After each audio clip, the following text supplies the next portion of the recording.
mention is throughout this whole thing, Mr. Logic has been threatening my life. Let me tell you something. If you talk like this, I'll murder you. Yeah, I'm going straight with you. If you talk like this, don't step to Ghana. Are you kidding I me? swear on my father's grave. If you talk like this to me, I'll murder you. You're serious right I'm now? telling you the truth. Yes. If you talk like this, you cannot go to Ghana. If you talk like this, you cannot go to Ghana. If you talk like this, it's going to get very bloody for you. If you talk like this, it's going to get very bloody for you. Good, because I'm Do you understand what recording. I'm telling you? I'm You recording better- this too. You better I'm recording this record conversation, it. Record it. and it will You be better sent you to the talk sense. police. Like, he's threatened my life multiple times. I recorded the conversations of him threatening my life. I have screenshots of him threatening my life. He even told my mother that he's coming for my life. He told my mother he's coming for my life. All right, so get ready, because we are diving deep into his story.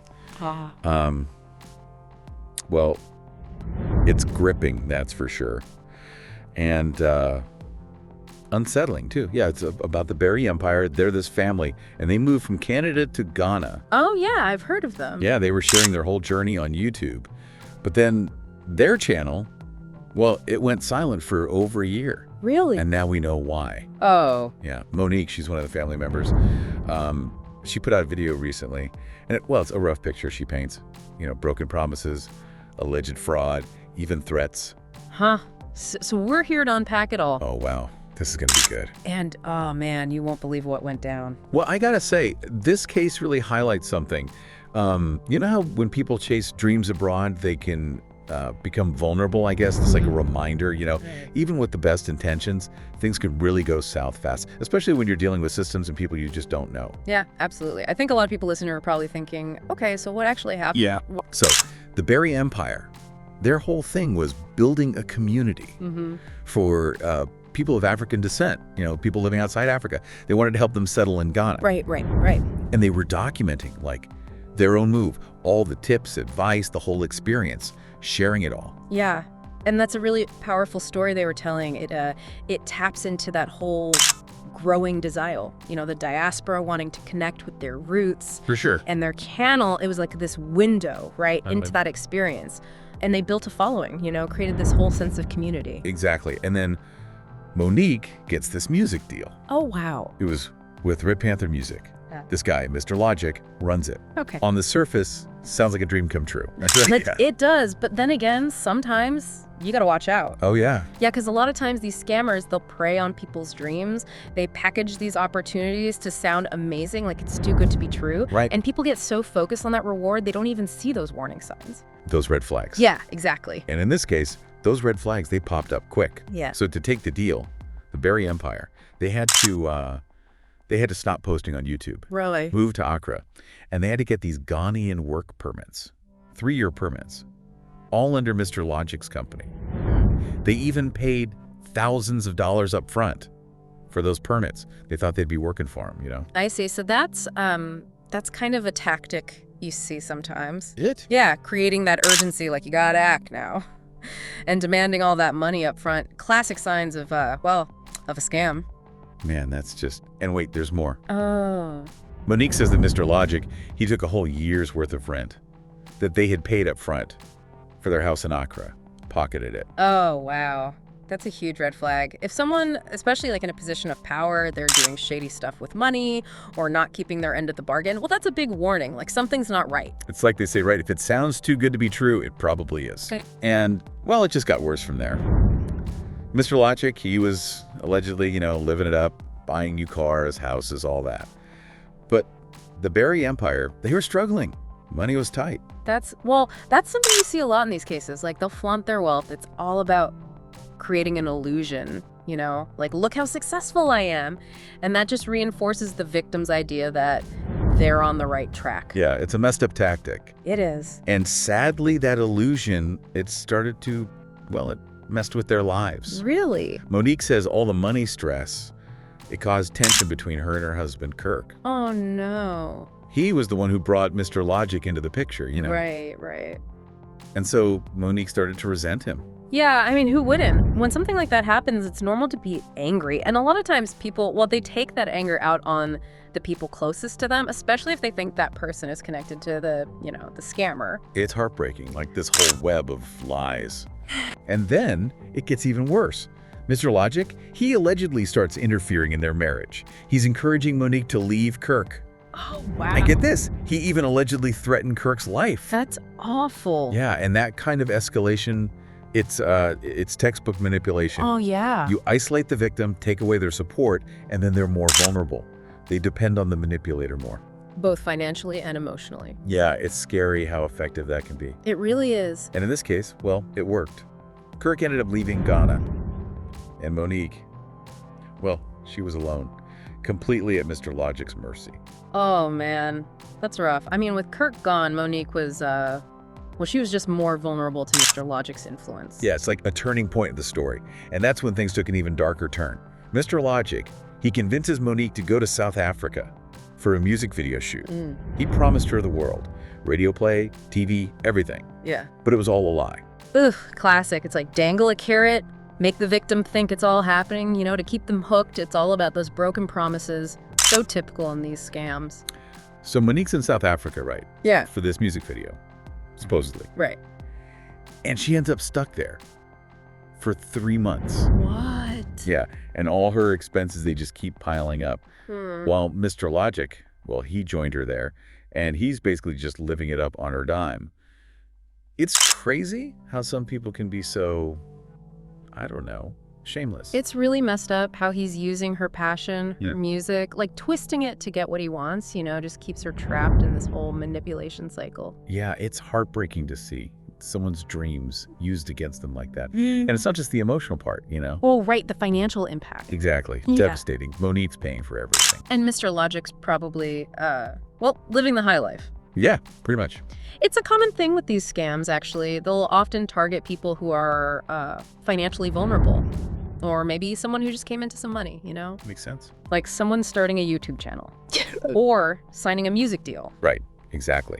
Makes you think twice about who to trust, especially with money. Absolutely. And this whole South Africa thing, it really, it exposed Mr. Logic, How so? Monique even said she had to do his job for him. Really? Finding radio stations, contacts for the video, like, come on. It's a classic manipulation tactic. Make the victim feel obligated, like they owe you something. And then, bam, the power dynamic shifts. It's subtle, but it works. Yeah, sadly it does. So anyway, Monique finally confronts him about not doing any work. What happened? Well, he just loses it.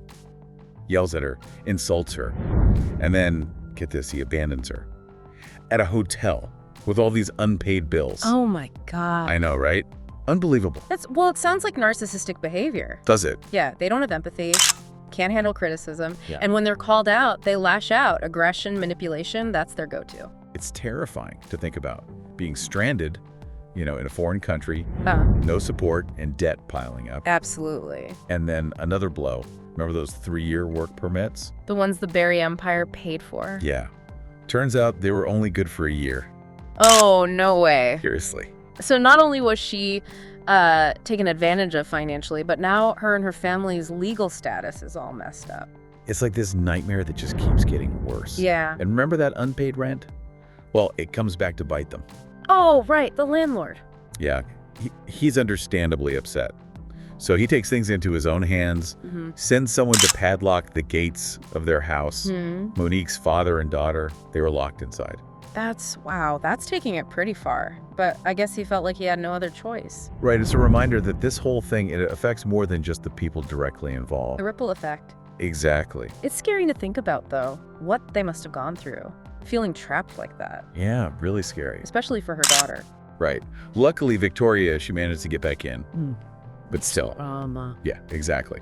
So they can't stay at the house, obviously. Monique's father and daughter, they have to move in with a friend. And Monique's in Canada. She's trying to figure out how to get back to her family, how to fix this whole legal mess. So what did she do? Well, she reached out to the Canadian embassy, hoping they could help. Seems logical. You'd think they would. Right. Explain the situation, they'll help you sort it out.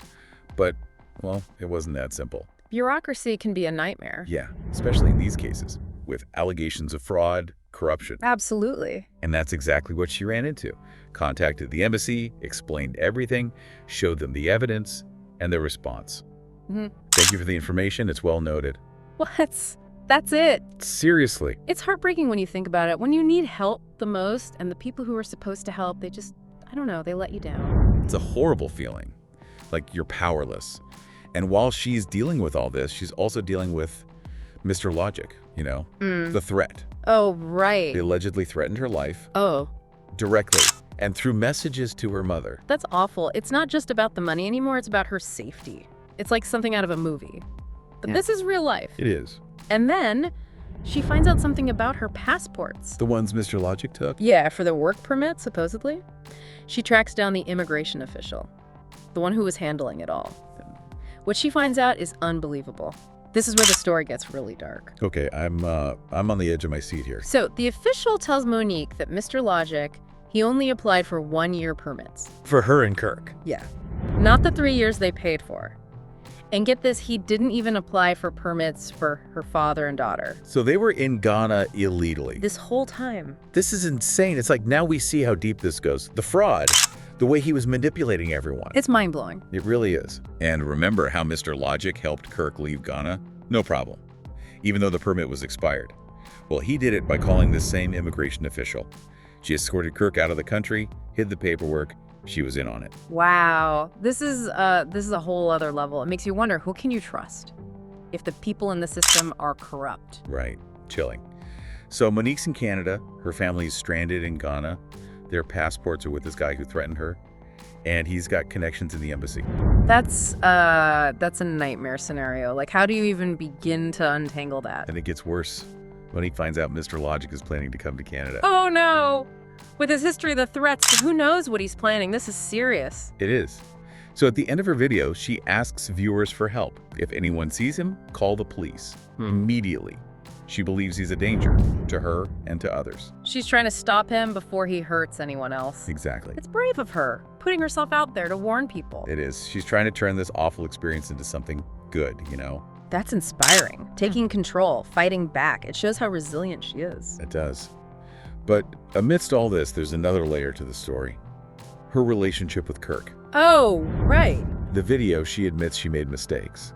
She put the music career first, let Mr. Logic get in their heads. Yeah, that can happen. All that pressure, the isolation, it can really tear people apart. It's sad, but it's true. Makes you think, how do you recover from something like this? So we've been through a lot with the Berry Empire, huh? From those big dreams in Ghana to, well, to all this mess. Fraud, manipulation, even threats. It's been a roller coaster, really. But what now? What happens next? That's the big question, right? How do you pick up the pieces after something like that? They've got so much to deal with, financially, legally, and the emotional part, the betrayal, the separation, it's a lot. I can't even imagine trying to rebuild after all that. They're not even together. Their passports are still with that guy. And their dream of building a community in Ghana, well, it seems pretty impossible now. You know what's amazing, though? They haven't given up on Ghana. Monique said they still want to go back. They still want to build that community they were working towards. Wow, that's some serious dedication after everything that's happened. It really is. They're strong. And they're not done sharing their story either. They're planning to relaunch their YouTube channel. Oh, yeah. Might even change the name. Something like The Empire or The Spence Empire. I see. They want to use it to warn other people, you know, about these scams, these manipulators, and to give people hope, show them that you can get through tough times. That's powerful, turning their pain into something positive. Exactly. It makes you think, you know? Even when things are really bad, we have a choice. Do we let it break us, or do we use it to make something good? The Berry Empire, they chose to fight back. That's inspiring. And it's a good reminder for everyone, really. Even if you're not moving abroad, always be careful. Do your research, get legal advice, and trust your gut. Yeah, never just hand over your trust. You have to earn it. And you gotta be proactive, protect yourself. Definitely. But this whole story, it's more than just practical advice, you know? Yeah. It's about dreams, about trust, and how strong people can be, even when things fall apart. It's got it all, doesn't it? A cautionary tale, a story about the human spirit, and a wake-up call for everyone to be more aware, to help those who've been taken advantage of. Couldn't have said it better myself. Their journey isn't over yet, but their determination to rebuild, to help others, it gives me hope. It shows that even after something terrible happens, we can heal, we can learn, and we can inspire others. Beautifully said. Well, as we wrap up this deep dive, I have one question for you, the listener. What part of the Barry Empire's story stuck with you the most? And what can you do in your own life to protect your dreams, to make sure you don't become a victim? This is a reminder for all of us. Be informed, be careful, and support each other, especially when things are uncertain. Thanks for joining us on this deep dive. Until next time, stay curious and keep diving deep.